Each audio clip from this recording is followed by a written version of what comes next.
In this episode, I'm going to be doing some interior work, building a fountain for the house, and doing some enchanting. Let's get right into it. Hello everyone, my name is Stryder, and we got Optifine. Optifine just got added to 1.19, and I can finally have better FPS, and more importantly, I can zoom in. I'm also using a new keyboard, so it sounds a little nicer. I would take a picture and show you guys, but it was too small. You couldn't see it. There's the struggle of being a YouTuber. And by the way, according to YouTube, most people who watch my videos aren't actually subscribed. So if you're going to enjoy this video and you'd want to see more like it, please subscribe. It's free and it helps out a ton. Anyways, enjoy the video. The bee sanctuary is going better than I expected. All the bees are just coming over, pollinating the crops, you can see. And we can just press this button and let it all out. And collect some honeycomb while we're at it. I suppose we should start working on what we want to do in this episode. First of all, we should probably get into some enchanting. Right here it says on Breaking 3, it's been saying this for the past 12 years. I haven't been able to do anything about it no matter how much I enchant everything else. It's always going to say on Breaking 3, so I guess I just have to take the gamble. Just to clarify, it's not on the iron boots, I'm just going to unenchant my diamond boots and re-enchant them with whatever goes on there. Which hopefully would get some protection or at least a little bit of feather falling maybe. The other ones are either Efficiency 3, which isn't great, or Bane of Arthropods 4, which also isn't great. I'm not going to be fighting that many spiders. And then the second enchantment is Bane of Arthropods 2. It just really wants me to take Bane of Arthropods. So I suppose we'll start the grind. I've got my swords ready. I've just enchanted my boots, and now we get the gamble. Come on, please, something other than Unbreaking 3. Okay, that's not bad. I probably would have rather had a lot of other things, but blast protection, I'll take that for now. I just can't get around it, can I? The sword says I'm breaking 3, but the boots actually say Depth Stryder 3, which I would really like some Depth Stryder. One thing that I could do is potentially just combine the boots, but I mean, I don't want this to have blast protection 4 forever, so maybe I just disenchant these again. And the bow says power 4, so I think I'm gonna take that and then potentially combine these two. Let's see what we get. Ooh, yeah. The only other thing I could do to make this better is to add flame or make the power into power 5. But then we basically just have the best bow in the game. Of course, infinity and mending, you can say which one you like, but I personally think that Infinity is better early game when you have a lack of arrows. But once you start to get like a piglin bartering farm or a skeleton grinder, then you can get as many arrows as you really need. And so mending would be better in that case, so you don't have to spend tons of levels every time you want to replace your bow. It's a little bit more of a hassle in my opinion. Let's see what we get now. Silk Touch, that's not very useful. How about on the sword? Looting. Ooh, I might take that one. And then on the boots, Prot 4. Okay, I've finally got Prot 4. So, back to the zombie machine we go. I got 33 levels, so I can do 2 enchantments. So, Protection 4. Is there anything else? I guess I'll have to take the Unbreaking 3. Ooh, okay, we got Efficiency 4. The Fortune 2 doesn't really matter. That means I can get more saplings. Great. But okay, I'm glad to at least get one good thing out of enchanting today. I'm just curious. Okay, it has looting 3 again. And this has protection 4 again. These are gonna be the last 2 things I enchant today. The boots got protection 4. Please, please have at least one other thing. Yes! Okay, that's really good. No feather falling, but I'll take that. The hat has prot 4, but the sword has looting. I'm not really sure, because the hat that I have right now has some decent enchantments, like Aqua Affinity. That's not that hard to come by. Pickaxe has efficiency, though, and I really want to get efficiency on one of these things. So I think I'm actually just going to take the pickaxe. Okay, just efficiency, but that's all I really needed. And let's combine the two in an anvil. And now my pickaxe is much faster. I can't help but try it out. Oh, yes. That feels so nice. Next time we do more enchanting, it's probably going to be when we get an Enderman farm. But I might want to take something on my chest plate for the Ender Dragon itself. But once I get an elytra, I'm not really going to use the chest plate very often. You know, I just gotta check. Okay, no feather falling. And we're adding another person to the comment poll. Well, we have multiple comment polls, but this is like the OG comment poll. Skyhover 2. If you want your name to be on one of these polls, make sure to just leave a nice comment. So in this episode, I want to start working on some interior decorations. I worked a little bit on this in the last episode, but this is mostly functional, and sometimes I just randomly put anvils on top of things because I need somewhere to put the anvil. While I do want to touch up the downstairs a little bit, I think that the place that needs the most work is the upstairs. Other than this little crevice, the upstairs is very empty. We just have this one little lantern, and that's about it. I also think I want to add an attic right here. We'll just have a little floor there, also be the ceiling for this room, and then have a little bit of maybe storage or something up there. But one of the things that I thought to do was maybe add a little trapdoor somewhere in the ground. That's just an arbitrary spot. I'll probably put it under one of these things. But if I open this up, then I can just dig out a little area. And some of the survival blocks, like the grindstone and the anvil, that might not work wherever I'm trying to put them. I can put them in here, and you won't be able to see them unless you flip up the trapdoor. And let's be real here, the blast furnace here as a vent never really made much sense in a medieval style. I've completely turned off the area other than the table that I just put in. And I kind of want to add something more interesting to this place. Make it look a little more like a kitchen. And there you go again, stealing my moss. Give me that. I've been doing a bit of work. It started by just adding these little pillar things here for a little doorway. And eventually, I made this frame. And I used this chisel block. I use chisel blocks pretty sparingly because, first of all, it's off-centered. But second of all, because it looks just like a really cool block on its own. And this really looks like it's gonna hold the door frame up. But then when I made this little gradient, I extended it over here, and I think this looks really cool. Now, one of the things that you might notice is lacking is a little bit of texturing, like maybe changing this out to be cobblestone, adding a little bit more mess to this. But that is purely intentional because I tried it out, and I actually like having it this way better. And by the way, the connected textures are so nice. Just look at this. The bee sanctuary. I might have to redo the thumbnail on that one, honestly. This is way nicer. I also redid the roof. Like, it's not that much different. The floor is a little different. But overall, I think it looks like a nice little mud room. Because I changed up that room a little bit, the entrance there is a little different. I added some stairways. I think the roof looks better on that part than it did before, where it's just like a lantern and then it cut off. But now I want to redesign this room a bit. Maybe I'll add some interior walls. Too thick walls are kind of underrated. This is a weird thing that I just did. Usually I'd have these weird kind of wallpaper things in like a bedroom, usually like a kid's bedroom. But I kind of am trying this out here. I think it's a little too much, like maybe we should break it up a little bit here or something. But just the honey farm over there, I have pretty much infinite of these things. So I can do this all over if I want to. However, there is one slight issue here, and that's that I can't really put one here because of this corner thing, and I can't really put something here because of these chests. I'd have to relocate them. These ones don't really have anything in them though, so it wouldn't be that big of a hassle. Also, I've been thinking about it. I kind of want to change these out. This block is pretty green here. The stripped spruce log is a block that I want to use a lot, but I just can never find a good use for it because it's just so green. The stripped dark oak is much nicer in my opinion, but it is also much darker. It works in some places for sure, like right here. This looks pretty cool, and in fact, it might even work if it was even darker, or at least a little more vibrant. But right here, it looks very dark. But is that better? I think that using it sparingly is probably better. It does go pretty nicely with this wall, interestingly enough. It looks like it has a bit more depth. I think that's because it's a little darker here. Looks like it's more in front. And one of the things that I actually discovered goes really well with the mud blocks is brown mushroom blocks. So I got one of the podzels from that farm over there. And let's just try and... That was not intentional. Okay, let's try and grow this. Yes, first try. I don't have a silk touch axe. My axe has fortune too.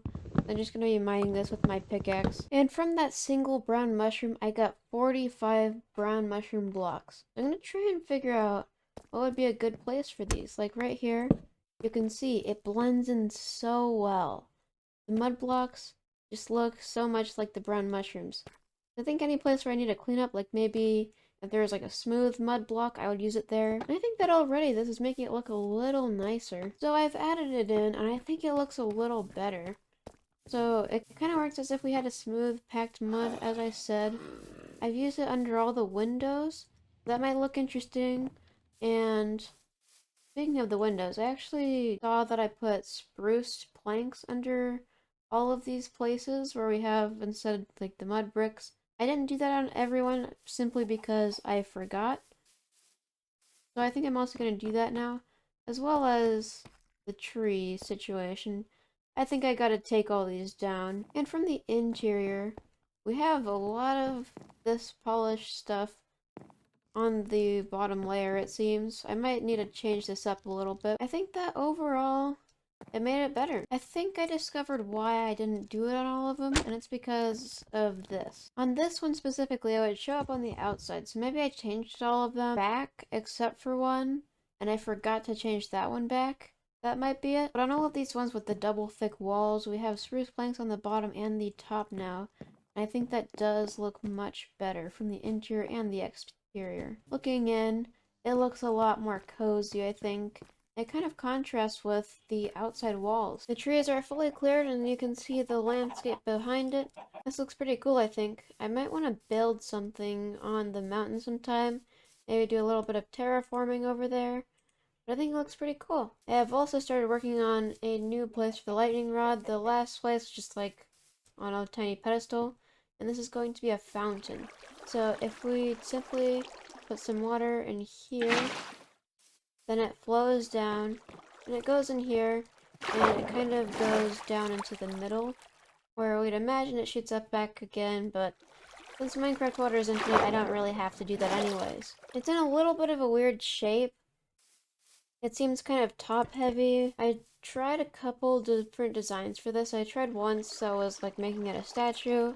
I tried making it look like a copper golem or something, but nothing really seemed to work until I made it a fountain. And if we look right at the top here, we've got ourselves the lightning rods so that lightning doesn't strike and hit our house, burning the entire roof down, which I spent a long time doing. That would be really bad if it got burnt down. But I think it's finally time that we start finishing up the interior downstairs, and maybe work on the upstairs a little bit, who knows. Here's our first interior design thing. We flipped on this trapdoor, and we get the smoking hole. That name, by the way, is not final. I might change it sometime. But as you can see here, we just pop in whatever we need to smelt, and it smelts it. And no need for anything ugly on the outside, even though we might get some ugly things anyway. This guy totally abandoned both of his llamas. He just left him. That's kind of funny. Here's his other one. I may as well just grab these guys for myself. I know he doesn't have anything good to trade, like melon seeds. I don't have any emeralds anyways. And we also have some candle holders here. I did not come up with this design. It was some guy on Reddit. However, it's very hard to find them when it's only 3 blocks. We just have these wherever the pillars are. I think it looks pretty nice. As for other things I want to do in here, I kind of want to have something right here maybe. And I also need 4 more blocks to put down: the crafting table, grindstone, stonecutter, and anvil. So I've decided to put the crafting table here. I might change this, but I think it looks kind of cool. We got like a little saw and a hammer here. Just kind of like tools in the wall. And we also have the stone cutter being put to use making a chiseled stone brick. And we have the anvil up there. I have tried out the anvil and the hopper. The hopper definitely looks like it fits a little better, but the anvil kind of works as well because of the square at the bottom. Looks like it's holding that in place. I could also put the anvil and the grindstone downstairs with the enchantment table, just like everything that requires levels or uses levels. And maybe just like dot them around the place, who knows, like maybe one hanging from the ceiling, I don't know. Here we are. I put the grindstone up here, and I set the floor down a bit. I might make some stairs here or something. But I have a nice little floor pattern. The middle one is chiseled. You can't really see it, but it looks a little different than the andesites. And I also sealed this off the door, and so I can just do all my repairing, disenchanting, enchanting, and combining, repairing, and naming. All that experience requirement stuff in one place, which is pretty cool. I wish these gave off a little more light. Like, they only give off 3. These candles give off a full 12. And so you kind of have to have these full candles around because it gives like such a big area when these only give just a little bit. Since the wandering trader abandoned his llamas, I can use them now. As you can see, I've carpeted them off with the only two carpets I have. I had light gray and regular gray. But maybe I can get some other colors later. There's some cool ones. But I think for now, I'm gonna hitch him with the zombies. And this one shouldn't wander off. But if we put on some chests, can we do that? Oh yeah, we just regular click them. Then you can see this one has 6 slots, so that's like the... Yeah, they both have 6 slots, so not great, but I can use that to move stuff around if I need to. Now, the best the llamas can actually get to is 15 slots. Those are super rare, though. But every donkey or mule that you get also carries 15 slots. But since the llamas can be used in, like, a caravan, so that you only need 1 lead for every 10 llamas, then it's a lot easier to carry stuff around. The interior of the downstairs is pretty much complete, and I've started work on getting the walls for the upstairs. The only thing I think I changed in the downstairs from last time is this lantern, and I think the roof as well. And I think it looks a bit better now with 2 segments instead of just 800 that look really weird next to each other. I can think of a few more things I can do with this, but I'm pretty happy with it at the moment. But if we make our way upstairs, open up this trapdoor. These two are not functional, by the way. We just open it and it leads to nothing. So that's fine. But yeah, these ones are functional. This one looks a little weird, but it's kind of for design purposes. But yeah, if we come up here, close the trapdoor, open this one, then we come out to our beautiful upstairs. Well, we don't really have any decorations, but we kind of have these walls, and I think the walls look pretty nice. So the story behind it is that I was thinking of wall designs. Like, there's a few that I could do, something medieval, but those just seemed too stony. I kind of wanted to get something a little more warm, and then also cottage, but we already have a cottage style exterior, and we had the walls in place, so I don't think that would have been the best call either.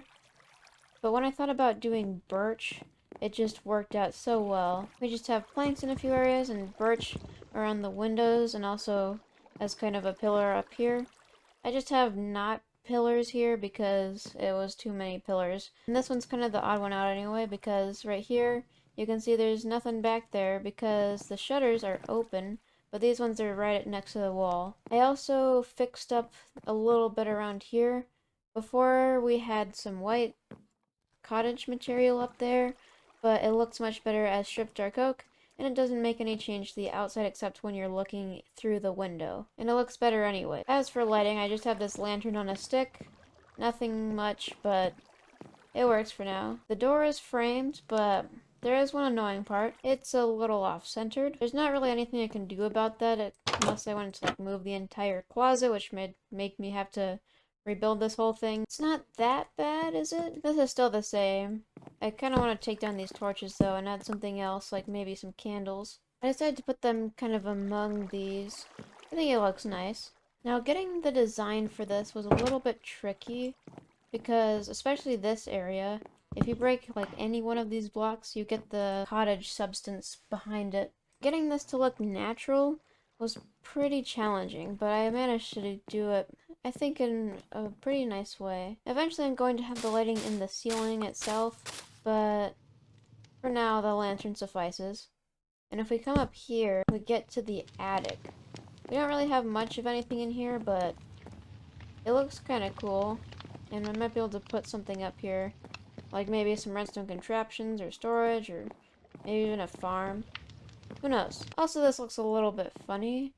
It just has like this big framing, little framing, and then tiny framing all going into one room. They could even just extend this a little bit. Well, maybe not right here, but we could have this be a bigger room. In this episode, we built that beautiful fountain, we did some enchanting, and we did some interior work on the first and second floor. If you enjoyed the video, please subscribe, and I will see you in the next episode. Actually, I think I'd rather just stand around here for another 22 seconds. I don't know about you, but standing around for 22 seconds, specifically, is pretty fun. It's definitely not for any reasons from, like, a video making perspective of making it 20 minutes long, because, you know, Why would I do this just to make it 20 minutes long?